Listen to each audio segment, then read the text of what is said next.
this bike here, when it was found, was typical Knucklehead stuff. They were undesirable bikes. People would just buy them because they're stupid cheap for a couple of bucks and throw them in the barn, and they'd sit there and rot.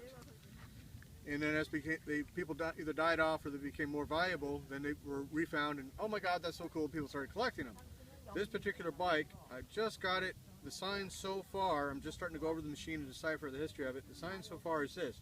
What we have is black paint over chrome on the spotlights. The spotlights literally had rusted through the chrome. There's a little accessory chrome cover on the brake light switch and some other pieces that it actually rotted into the chrome. When that happens, you get condensation inside the tanks, and the tanks rot out at the bottom. It's a given. If you get this bad of chrome here, your tanks are gone, almost always.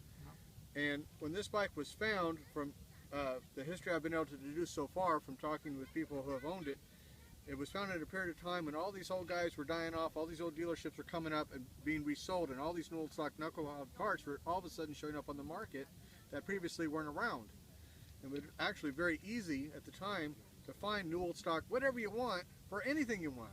Parts, bikes, sheet metal, it was all readily obtainable. It was actually cheaper, believe it or not, at that period in history for a brief period of span of about 10 years to buy.